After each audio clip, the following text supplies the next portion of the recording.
Hi friends, ഞാൻ ഇന്നത്തെ ദിവസത്തിലെ ഫുൾ എക്സൈറ്റ്മെൻറ്റിലുള്ളത് എന്താ അറിയോ, ഞാനിന്ന് ആക്ച്വലി ഒരാൾക്കൊരു സർപ്രൈസ് കൊടുക്കാൻ പോവാണ്.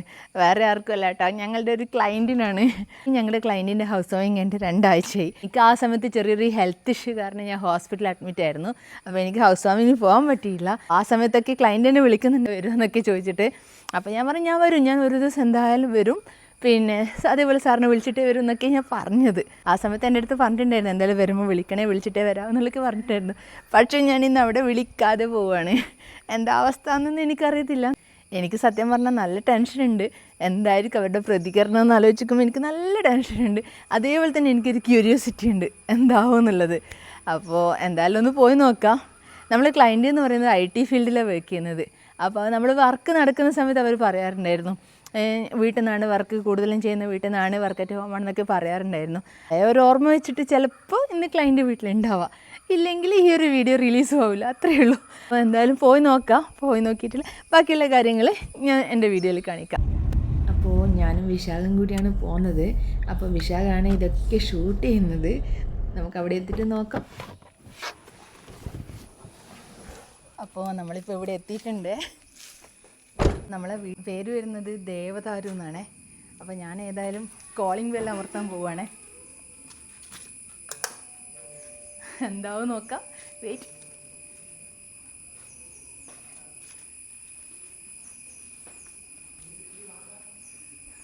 ഡോറ് തുറന്നു വെച്ചിട്ട് കാണുന്നുണ്ട്, മെല്ലെ കയറി നോക്കാം.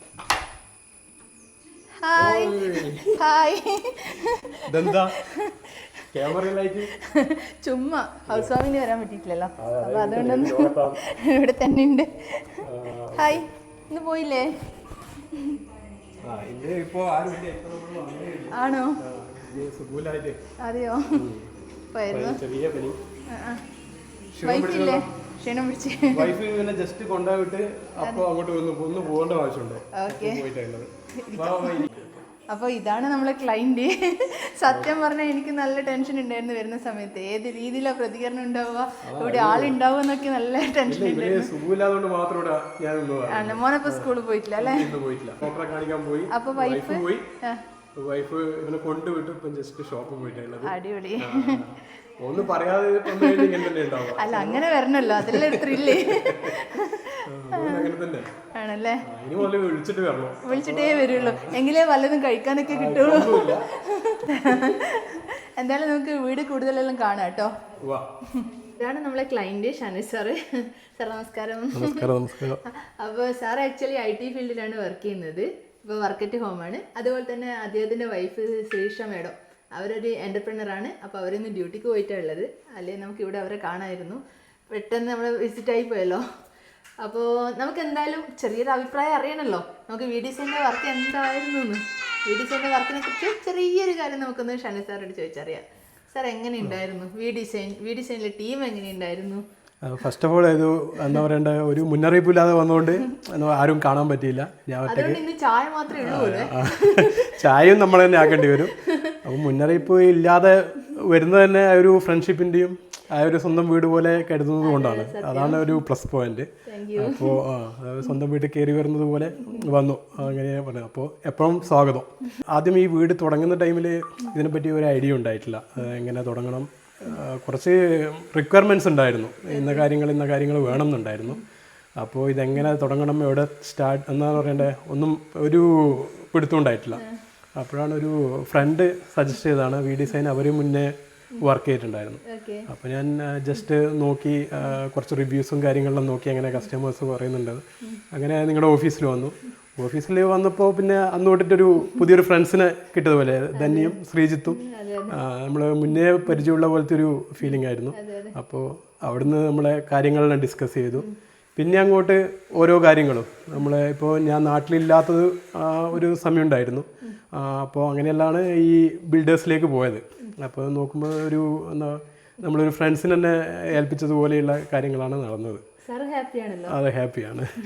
സത്യം പറഞ്ഞാൽ ഷനസ് പറഞ്ഞ സ്റ്റാർട്ടിങ് മുതൽ നമ്മളൊരു ഫാമിലി പോലെ, നമ്മളൊരു ബ്രദറാണോ, നമ്മൾ ആ ഒരു ടോക്കാണ്. ഞാൻ സാറെന്നൊക്കെ വിളിക്കുമ്പോൾ പേര് വിളിക്കുന്നൊക്കെ പറയാറ്. അപ്പോൾ ശരിക്കും പറഞ്ഞാൽ സ്റ്റാർട്ടിങ് മുതൽ ഒരു ഫാമിലി ആയിട്ടുള്ള ബന്ധമാണ്. നമ്മൾ ഏതൊരു ക്ലയൻ്റ് ആയാലും അങ്ങനെ തന്നെയാണ്. കുറേ ടെൻഷൻസും കാര്യങ്ങളും ഉണ്ടായിരുന്നു, ഇതെങ്ങനെ തുടങ്ങുന്നത്. അപ്പോൾ അന്ന് തൊട്ടിട്ടൊരു ഇപ്പം ടെക്നോളജിയിലും വന്നു, അതുപോലെ അപ്പോൾ വാട്സപ്പ് ഗ്രൂപ്പ് തുടങ്ങി. അപ്പോൾ വാട്സപ്പ് ഗ്രൂപ്പിൽ നമ്മളെല്ലാ സംശയങ്ങളും കാര്യങ്ങളും എല്ലാം വാട്സപ്പ് ഗ്രൂപ്പിലൂടെ എന്താ പറയേണ്ടത് ചാറ്റ് ചെയ്യാനും സംശയങ്ങളൊക്കെ തീർക്കാനും അങ്ങനെയാണ് തുടങ്ങിയത്. പിന്നെ റിക്വയർമെൻറ്റ്സ് അനുസരിച്ചുള്ള 2-3 പ്ലാനുകൾ വന്നു. അതിൽ പിന്നെ നമ്മളെ സജഷൻസും നോക്കി പ്ലാനുകൾ 2-3 പ്രാവശ്യം മാറ്റി. പിന്നെ അതിൻ്റെ 3Dയും കാര്യങ്ങളിലൊക്കെ വന്നപ്പോൾ ഇങ്ങനെയാണ് ഉണ്ടാവുക എന്നുള്ളൊരു ഐഡിയ കിട്ടി. അങ്ങനെ പിന്നെ വർക്ക് സ്റ്റാർട്ട് ചെയ്തു. പിന്നെ വർക്ക് സ്റ്റാർട്ട് ചെയ്യുമ്പോഴാണെങ്കിലും ഈ ഓഫീഷ്യൽസാണ് ഉണ്ടാവാറ്, സൂപ്പർവൈസേഴ്സ് അല്ലെങ്കിൽ ഏതെങ്കിലും വർക്കേഴ്സ് അങ്ങനെ വന്നിട്ടാണ് ചെയ്യാറ്. അപ്പോൾ പിന്നെ എല്ലാ കാര്യങ്ങളും ചിലപ്പോൾ എനിക്ക് ഇത് ഫുള്ളായിട്ട് നോക്കാൻ പറ്റില്ല. അപ്പോൾ ഗ്രൂപ്പിൽ അപ്ഡേറ്റഡ് ഡെയിലി അപ്ഡേറ്റ് ആയിട്ട് വരും ഓരോ വർക്കിൻ്റെയും കാര്യങ്ങൾ. ഇപ്പോൾ സ്റ്റാർട്ട് തൊട്ടിട്ട് തറ തൊട്ടിട്ടാണെങ്കിലും, പിന്നെ തറ കഴിഞ്ഞ് കല്ല് വെക്കുന്നത്, തറ കഴിഞ്ഞു, പിന്നെ പ്ലാസ്റ്ററിങ്, പിന്നെ ടൈൽസ് ടീം, പിന്നെ ഓരോ ഇലക്ട്രീഷ്യൻസ് എല്ലാവരും ഓവറോൾ ലാസ്റ്റ് പറഞ്ഞു കഴിഞ്ഞാൽ ഈ പെയിൻറ്റ് ടീം വരെ സൂപ്പർ ടീമായിരുന്നു. പിന്നെ ഈ പല വർക്കിനും എന്നോട് കുറേ ആൾക്കാർ ചോദിച്ചിട്ടുണ്ട്, ഞാൻ അവർക്ക് വേറെ വർക്കുകൾ സജസ്റ്റ് ചെയ്തിട്ടുണ്ട്. അപ്പോൾ പിന്നെയും കുറേ കോളുകളെല്ലാം വന്നിട്ടുണ്ടാവുമെന്ന് വിചാരിക്കുന്നു. അപ്പോൾ ഞാൻ പറഞ്ഞതുപോലെ പല വർക്കിനും ഓൾറെഡി ആൾക്കാർ ചോദിക്കാറുണ്ട്, ഇത് എവിടെ നിന്നാണ്, ആരാണ് വർക്കേഴ്സ്, അങ്ങനെയുള്ള കാര്യങ്ങളെല്ലാം. അപ്പോൾ കുറേ ആൾക്കാർ ചോദിച്ചു. അപ്പോൾ ഞാൻ എപ്പോഴും സജസ്റ്റ് ചെയ്യുന്നത്, അതായത് ആരെങ്കിലും ഒരു വീടിനെ പറ്റിയിട്ട് ഒരു ഐഡിയ ഇല്ലെങ്കിൽ, ഇപ്പോൾ എനിക്കൊരു ഐഡിയ ഉണ്ടായിട്ടില്ല, അതുപോലെ ഒരു ഐഡിയ ഇല്ലാതെ നമ്മൾ ഫസ്റ്റ് തുടങ്ങുന്ന ടൈമിൽ ആർക്കെങ്കിലും എന്തെങ്കിലും വീടിനെ പറ്റിയിട്ടുള്ള ഐഡിയകൾ, പ്ലാന്, ഇതെങ്ങനെ കംപ്ലീറ്റ് ചെയ്യുന്നുള്ള ടെൻഷൻസ് ഉണ്ടെങ്കിൽ അങ്ങനത്തെ കാര്യങ്ങൾ കംപ്ലീറ്റ് ഞാൻ സജസ്റ്റ് ചെയ്യുന്നത് VDC തന്നെയാണ്. Thank you. അപ്പോൾ നമ്മളെ ക്ലയൻറ്റിൻ്റെ റിയാക്ഷൻ കണ്ടില്ലേ? അപ്പോൾ നമുക്ക് എന്ത് ചെയ്യാം, ഇനി നമുക്ക് ഈ വീട് മൊത്തം ഒന്ന് കണ്ടു കളയാം. എന്തുണ്ട് VDCൻ്റെ വർക്ക് എന്ന് കണ്ടേ? അപ്പോൾ ഒന്ന് കണ്ടു കളയാം. വരൂ.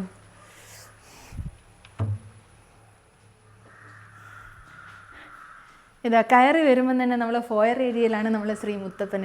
ഈ ഭഗവാന്റെ ചിത്രമാണ് ഈ വീട്ടിൽ ഏറ്റവും ഹൈലൈറ്റ് ആയി നിൽക്കുന്നത്. ശരിക്കും പറഞ്ഞാൽ ഞാനും ഒരു മുത്തപ്പ ഭക്തിയാണ്. ഈ വീട്ടിലെ ക്ലൈൻറ്റും വൈഫും എന്ന് പറയുന്ന മുത്തപ്പൻ്റെ ഭയങ്കര ഭക്തിയുള്ളവരാണ്.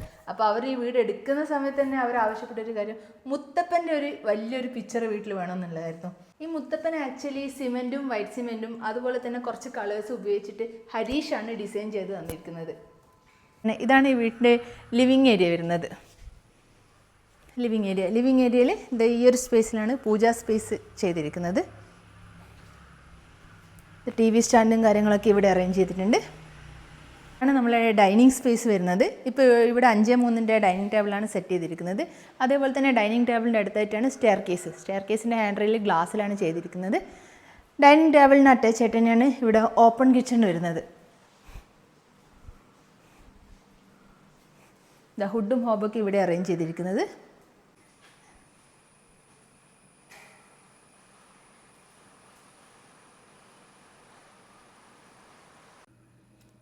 ഇതാ ഞങ്ങളിപ്പോൾ തുറക്കാൻ പോകുന്നത് ഇവിടുത്തെ വർക്ക് ഏരിയയാണ്.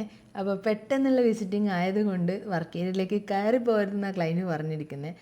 ഒരു വർക്ക് ഏരിയ ആണല്ലോ മെയിൻ വർക്കിംഗ് പ്ലേസ്. ഞാൻ പറഞ്ഞിരുന്നു നമ്മളെ ക്ലൈൻറ്റ് ഒരു IT ഫീൽഡിലാണ് വർക്ക് ചെയ്യുന്നത്, വർക്ക് അറ്റ് ഹോം എന്നൊക്കെ. അപ്പോൾ അവർ ആദ്യമേ ആവശ്യപ്പെട്ടൊരു കാര്യം ഉണ്ടായിരുന്നു, അവർക്ക് സമാധാനമായിട്ട് വർക്ക് ചെയ്യാൻ വേണ്ടിയിട്ട്, എന്നാൽ കുട്ടികളും വൈഫുമായിട്ടെല്ലാം കൂടുതൽ ക്ലോസ് ആയിട്ടുള്ള ഒരു ഏരിയ വേണമെന്നുള്ളത്.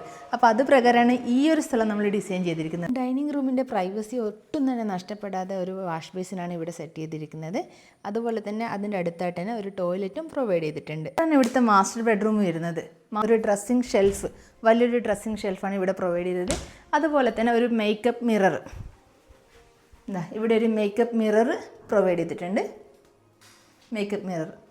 അപ്പോൾ അതിൻ്റെ സൈഡിലായിട്ടാണ് നമ്മൾ അറ്റാച്ച്ഡ് ആയിട്ടുള്ള ടോയ്ലറ്റ് ഇവിടെ കൊടുത്തിരിക്കുന്നത്.